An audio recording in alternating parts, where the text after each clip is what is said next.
ada 1588. Jadi ini pakej khas kami sediakan untuk anda bersama dengan penerbit Salamati Rashid. Saksikan.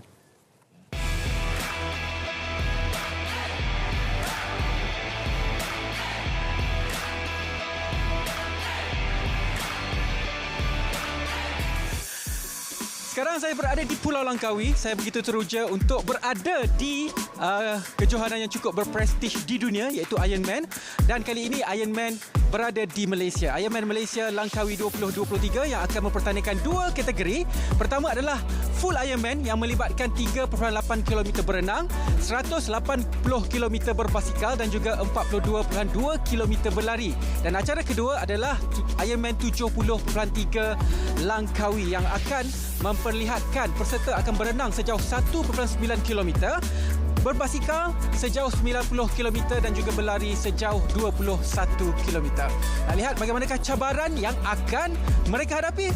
Jom ikut saya. Antara persediaan yang perlu dilakukan oleh atlet, biasanya sebelum Ironman ni, atlet dia akan buat urutan untuk melegakan kesakitan ketika latihan yang dilakukan selama berbulan-bulan. Jadi ini adalah proses. Biasanya urutan ini dilakukan 2 hari sebelum perlombaan. Alhamdulillah, latihan renang untuk bulan 9 okey, tak ada, semuanya cukup lah. Cuma tak ada buat training kat laut lah, banyak pada kolam lah sebab komitmen kerja tu kan. Teruskan renangan tanpa hentian, tu saja suggestion saya. Latihan untuk full Ironman ni dia bukan sekejap, dia ambil masa yang lama. Sekali kita keluar untuk berbasikal 5-6 jam. Kalau kita run pun ambil masa 3-4 jam. So very unpredictable. Weather satu lagi dari segi dia punya route dia pun sangat mencabar lah. Macam kita tahu dia punya basikal dia memang banyak berbukit. Sebab tu kita latihan kena banyak. So berlari pun tepi laut. Kalau kita start lari awal tu panas. So kalau berenang pun kadang-kadang ada current ni. So agak mencabar lah Langkawi ni. Seawal jam 7 pagi, atlet dilepaskan untuk memulakan renangan. Atlet perlu melengkapkan 2 pusingan renangan sejauh 3.8 km. Jika atlet berenang melebihi masa 2 jam 20 minit, atlet tidak dibenarkan untuk meneruskan disiplin seterusnya, iaitu berbasikal. Alhamdulillah, untuk disiplin renangan, saya berjaya menghabiskan renangan dengan catatan masa 1 jam 31 minit. Bagi disiplin berbasikal pula, atlet perlu melengkapkan kayuhan sejauh 180 km. Bukan satu kayuhan yang dekat. Kayuhan ini perlu melalui kawasan yang berbukit bukau. Bentuk muka bumi yang berbukit menjadi cabaran utama kepada atlet selain cuaca yang tidak dapat dijangka. Sepanjang kayuhan, hujan lebat turun seketika dan tiba-tiba bertukar menjadi panas terik. Faktor-faktor inilah yang akan mempengaruhi kayuhan seseorang atlet. Untuk disiplin ini, Alhamdulillah saya berjaya menghabiskan kayuhan 180 km dengan catatan masa 6 jam 12 minit.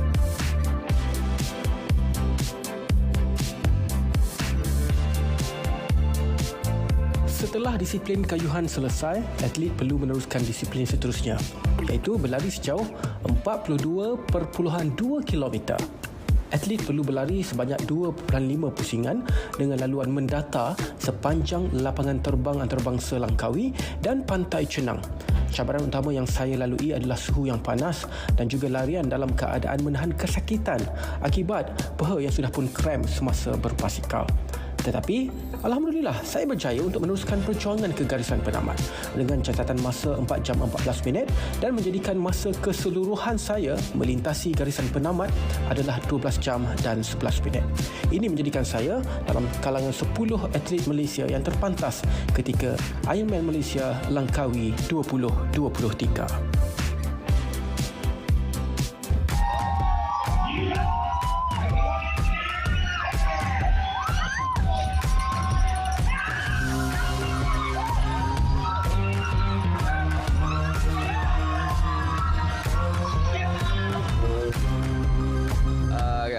little bit improved than last year, and seriously this year is very tough compared to last year, involved with very hot weather, scorching weather, and alhamdulillah we made it.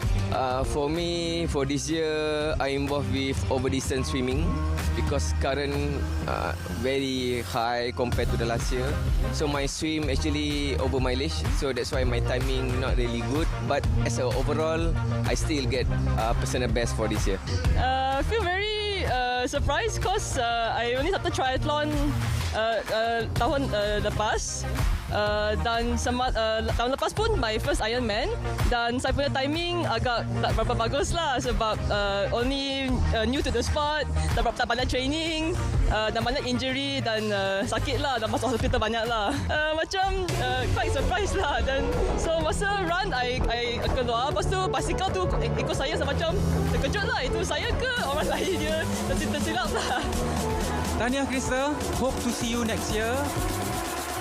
Itu dia, kita dapat saksikan momen indah peserta-peserta yang berjaya menghabiskan dan juga melintasi garisan penamat Ironman Malaysia Langkawi 2023 ini. Bukan satu perjalanan yang mudah untuk berenang sejauh 3.8 km. Selepas itu dalam berbasikal 180 km dan perlu melengkapkan larian full marathon 42.2 km dalam cuaca yang cukup panas, laut yang ada current, berangin dan macam-macam lagi cabaran. Kalau orang kata mungkin apa yang kami buat ini adalah satu perkara yang gila, tapi inilah satu cabaran yang mana kalau kami boleh buat, anda juga boleh buat. Ini adalah soal bagaimana untuk kita menghadapi dan juga melawan kesakitan. Kalau kita berjaya melawan kesakitan ketika Ironman, perkara lain dalam dunia ni kita boleh lawan. Itulah dia semangat seorang Ironman. Terima kasih kepada anda semua yang menonton. Sedikit bingkisan ringkas daripada saya. InsyaAllah kalau ada rezeki, tahun depan saya akan kembali, mungkin dengan catatan masa yang lebih baik, dan juga kita akan dapat melihat lagi momen-momen indah peserta Ironman Malaysia tahun 2024. Assalamualaikum warahmatullahi wabarakatuh.